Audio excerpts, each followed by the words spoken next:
Olá, meus caros alunos, sejam bem-vindos a mais uma das nossas correções comentadas. Aqui uma apostila Poliedro, caderno 2, né? Um caderno aí da cinemática vetorial, movimento circular, transmissão de movimento, na verdade, né? Misturado aí com um pouco de cinemática vetorial também. Exercício 60, nós temos aí da Unifei Minas.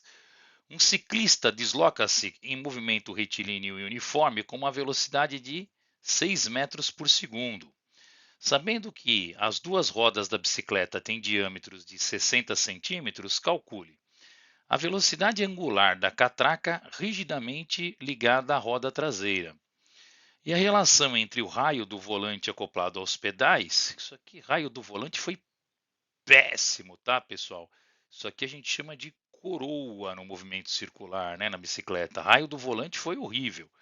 O aluno vai pensar em volante, ele vai pensar em volante de carro, né? Então foi muito ruim essa palavra aqui, tá? Quando ele fala a relação entre o raio do volante, é o raio da coroa, acoplado aos pedais, né? Tá bom? R2. E o raio da catraca, R1. Então ele quer uma relação entre o raio da coroa e o raio da catraca, tá? Lembra que a coroa fica no pedal, ó, coroa sempre ligada ao pedal, e a catraca ligada ao que, Todai? Catraca sempre ligada ao pneu, tá? Ela está ligada ao pneu lá. De modo que o ciclista, então, ele tenha 60 pedaladas completas por minuto, tá bom? Então vamos lá.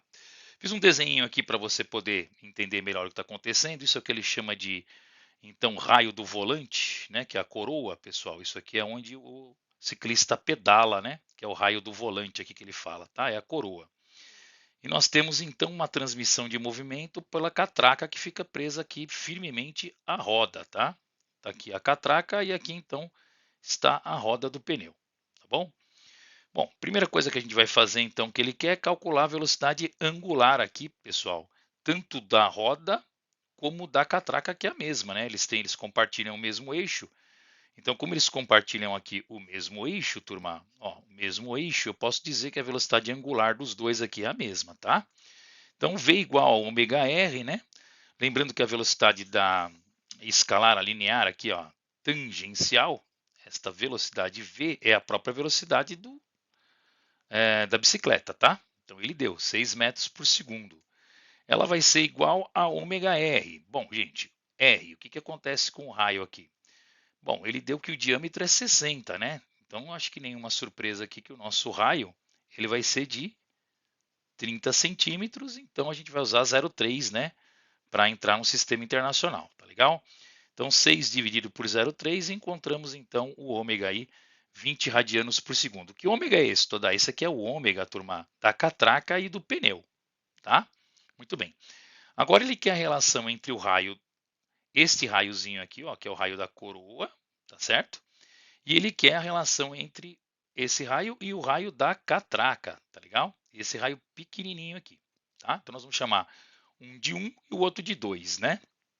Então vamos lá. Primeiro vamos brincar aqui um pouquinho com um, que seria o raio da catraca, tá? Por quê? Porque eu tenho informação da catraca já, né? Eu tenho a velocidade angular. O ômega é 2πf, tá bom? Então vamos lá, turma. Como o ômega eles compartilham o mesmo eixo, o ômega é igual, é 20. Então eu vou ter que 20 igual a 2πf, passando 2π dividindo, eu vou ter então que a frequência aqui F1, ela vai ser igual a 10 sobre π. O que é o F1? O F1 então seria a frequência da catraca, tá legal? Essa aqui, ó, é a frequência da catracazinha que está aqui no centro aqui da roda, tá bom? Muito bem. E a frequência da coroa? Ô, gente, a frequência da coroa ele entregou para você de bandeja, não sei se você reparou, tá? Mas antes, deixa eu fazer só aqui uma observação com vocês aqui, ó. Dá uma olhadinha. Como nós temos uma transmissão de movimento entre catraca e coroa, através do quê? Através de uma correia, né, pessoal? De uma correia, onde eu coloquei em azul aqui. Então, isso aqui significa que a velocidade linear 1 é igual à velocidade linear 2, tá bom? Muito bem. Então, como V1 é igual a V2, V igual a ômega R. Então, ômega é 1, R1 é igual a ômega 2, R2, né? Muito bem.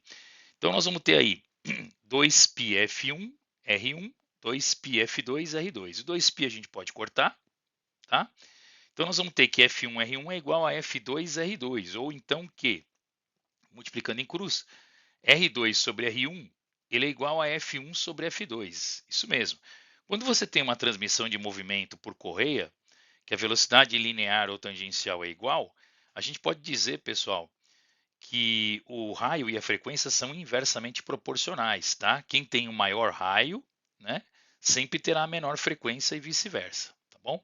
Como ele quer uma relação entre o raio R2, que é o do pedal, e o raio R1, que é o da catraca, então eu vou fazer que o R2 dividido pelo R1 é F1 sobre F2.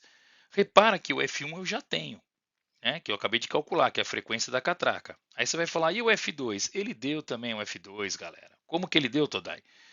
Ele não fala que são 60 pedaladas por minuto, turma? 60 pedaladas por minuto é uma única pedalada por segundo, tá? O que é uma pedalada por segundo? É um hertz, né? É um ciclo por segundo. Então nós vamos ter aí o F2 também. Então agora que você tem um F1 que é catraca e você tem um F2 que é coroa, acabou, né, pessoal? Como R2 sobre R1 é F1 sobre F2, basta fazer então o 10 sobre π, que a gente achou no F1, dividido por 1. 10 dividido por π dividido por 1, pessoal, isso vai dar 10 dividido por π. Qualquer número dividido por 1 é ele mesmo, né? Que é o que ele pediu, tá bom?